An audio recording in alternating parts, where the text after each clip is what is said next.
सबसे पहले बात करते हैं राज्यसभा के रण की। राज्यसभा चुनावों के लिए आज मतदान होना है। 3 राज्यों की 15 सीटें ऐसी जिनके लिए वोटिंग होनी है। 18 उम्मीदवारों में से 3 की हार तय मानी जा रही है और सबसे ज्यादा जो पेच है वो उत्तर प्रदेश में फंसता हुआ नजर आ रहा है। उत्तर प्रदेश की 10 राज्यसभा सीटों पर चुनाव है।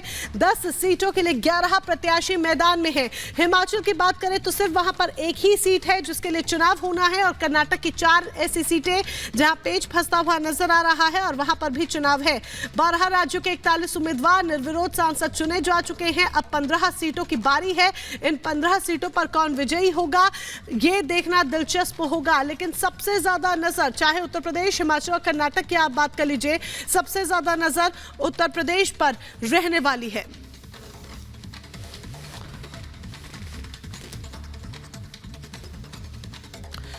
तो उत्तर प्रदेश में राज्यसभा का चुनाव होना है और ये चुनाव और भी ज्यादा दिलचस्प हो गया है। आज सुबह वोटिंग होनी है, 9 बजे से शुरुआत होगी और कल देर रात समाजवादी पार्टी के 8 विधायक अखिलेश की बैठक में ही नहीं पहुंचे। वोटिंग से पहले अखिलेश ने विधायकों को डिनर पर बुलाया था, लेकिन देर रात तक 8 विधायक का कोई अता पता नहीं चल पाया। इधर राजा भैया ने अखिलेश के दूत भेजने के बाद भी समर्थन से इनकार कर दिया है।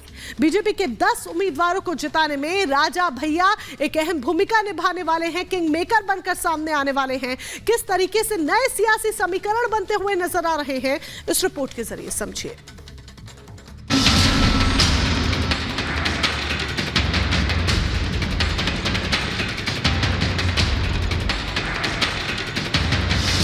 देश में राज्यसभा का रण पूरा होगा किसका प्रण?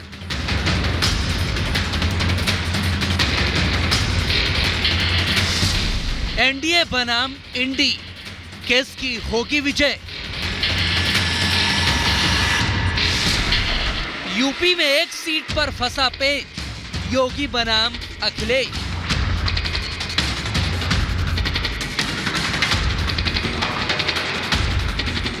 राज्यसभा की 56 सीटों पर वोटिंग में अब बस कुछ ही वक्त बचा है।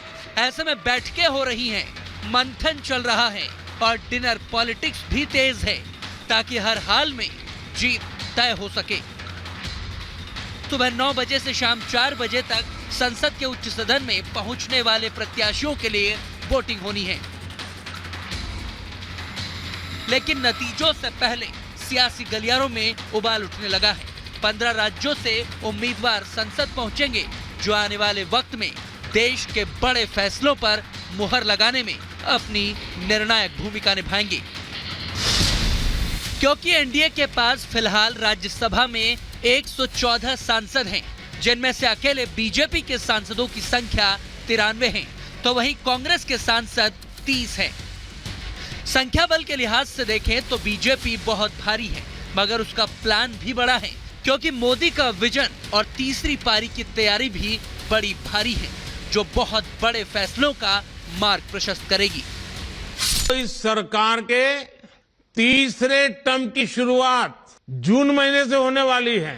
बड़े फैसलों के लिए मोदी का प्लान भी तो बड़ा है और राज्यसभा के ये चुनाव उसमें एक अहम रोल प्ले करेंगे, क्योंकि 3 अप्रैल तक राज्यसभा से 56 सांसदों की विदाई होनी है। इनमें अकेले 28 बीजेपी के हैं, जिनमें से 4 को ही बीजेपी ने रिपीट किया है। 7 केंद्रीय मंत्रियों को दोबारा नॉमिनेशन नहीं किया गया है, जिनमें मनसुख मंडाविया, धर्मेंद्र प्रधान, नारायण राणे, राजीव चंद्रशेखर, भूपेंद्र यादव, पुरुषोत्तम रूपाला और मंत्री वी मुरलीधरन भी शामिल हैं। यानी इन बड़े नेताओं के लोकसभा चुनाव लड़ने की चर्चाएं हैं, मगर इनकी जगह जिन्हें राज्यसभा भेजा जा रहा है वो भी मोदी को और भी मजबूत करेंगे। इसी से विरोधियों की नींद उड़ने लगी है। वैसे तो 15 राज्यों से राज्यसभा के सांसद चुने जाने हैं, जिनका चुनाव विधायकों के वोट के जरिए होगा, लेकिन सबसे ज्यादा रोमांच यूपी में है। ऐसे में प्रत्याशी तो भले ही ना हो, लेकिन यह टक्कर योगी बनाम अखिलेश ही होने जा रही है, क्योंकि उत्तर प्रदेश में 10 राज्यसभा सीटों पर चुनाव होने जा रहे हैं, जिनमें 7 पर बीजेपी और 2 पर समाजवादी पार्टी की जीत लगभग तय है। एक प्रत्याशी को लेकर बीजेपी और सपा में कड़ी टक्कर देखी जा रही है, क्योंकि उत्तर प्रदेश की विधानसभा में इस वक्त 403 में से 399 विधायक मौजूद हैं और जीत के लिए बीजेपी को 296 विधायकों की जरूरत है और एनडीए के साथ फिलहाल 288 विधायकों के होने का दावा किया जा रहा है। विधायकों को एकजुट करने के लिए बीजेपी ने डिनर पार्टी रखी, जहां अपने प्रत्याशियों के लिए वोटिंग करने और क्रॉस वोटिंग की आशंकाओं को खत्म करने के लिए लखनऊ में बड़ी प्लानिंग की गई।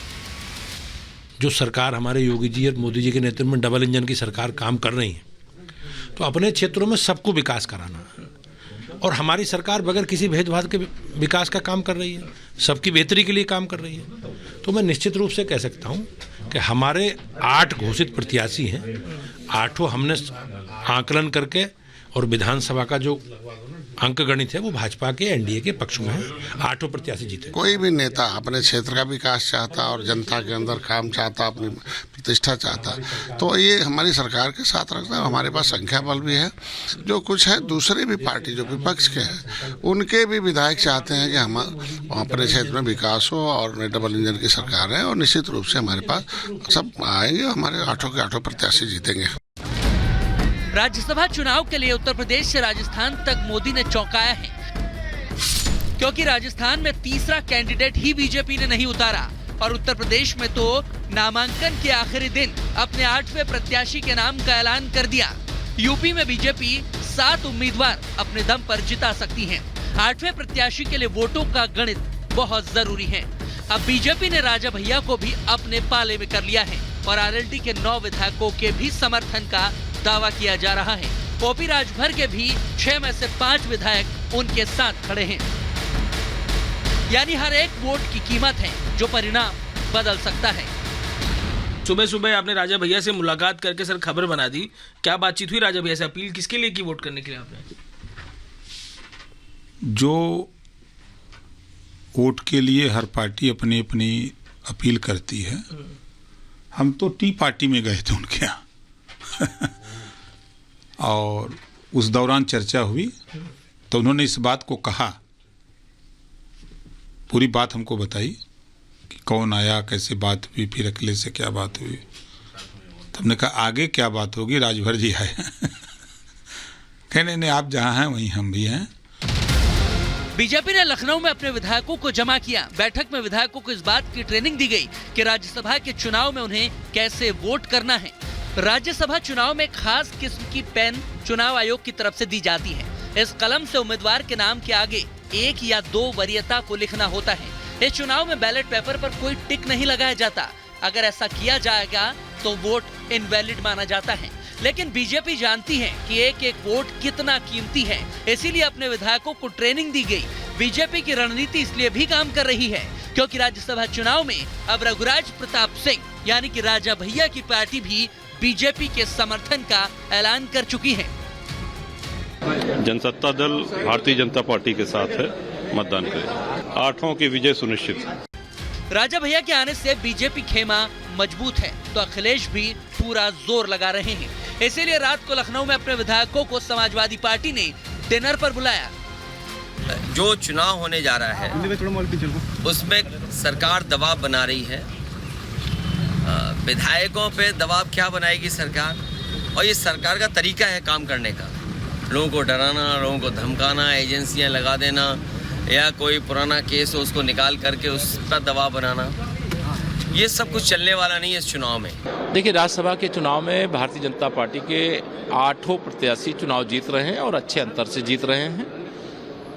राज्यसभा के चुनाव को लेकर के भारतीय जनता पार्टी गठबंधन पूरी तरह से आश्वस्त है।